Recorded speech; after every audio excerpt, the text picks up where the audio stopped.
जंगल में गुमशुदा भाई। अली और उमर दो भाई थे जो अपने गांव के करीब एक घने जंगल के पास रहते थे। अली बड़ा और समझदार था, जबकि उमर छोटा और बहुत मुतजस्सिस था। एक दिन वो खेल रहे थे कि उन्हें एक खूबसूरत रंग बिरंगी तितली नजर आई। चलो इसे पकड़ते हैं, उमर ने खुशी से चीख कर कहा। तितली के पीछे भागते हुए वो जंगल में गहराई तक चले गए। वो तितली के परों के खूबसूरत रंगों में इतने खो गए कि उन्हें रास्ते का ध्यान ही न रहा।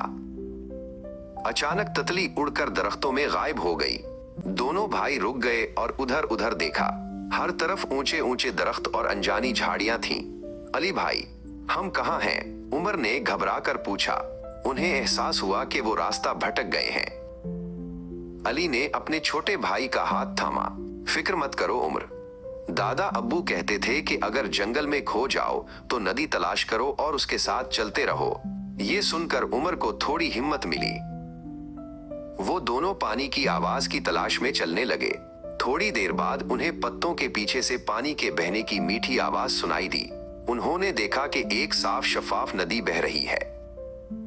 नदी के किनारे चलते हुए उन्हें जंगल के दोस्त जानवर मिले।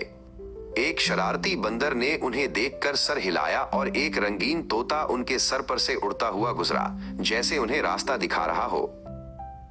शाम ढलने लगी और जंगल में अंधेरा छाने लगा। अब उमर को सच में डर लग रहा था। तभी हजारों जगनुओं ने चमकना शुरू कर दिया और उनका रास्ता रोशन कर दिया। जंगल जगमगाते सितारों से भर गया। नदी चौड़ी होती गई और फिर अचानक उन्हें दूर से एक जानी पहचानी आवाज सुनाई दी। ये उनके गांव की मस्जिद से मगरिब की अजान की आवाज थी। उनके चेहरे खुशी से खुल उठे। वो आवाज की सिमत में दौड़ने लगे। जल्द ही उन्हें दरख्तों के बीच से अपने गांव की रोशनियां नजर आईं। वो जंगल से बाहर भागे और सीधा अपने परेशान वालिदैन की बाहों में जा गिरे जो उन्हें ढूंढ रहे थे। घर वापस आकर महफूज और गर्म बिस्तर में लेटकर अली और उमर ने खिड़की से जंगल की तरफ देखा। अब वो इतना खौफनाक नहीं लग रहा था। उन्होंने सीखा था कि बहादुरी और एक दूसरे का साथ हर मुश्किल को आसान बना देता है।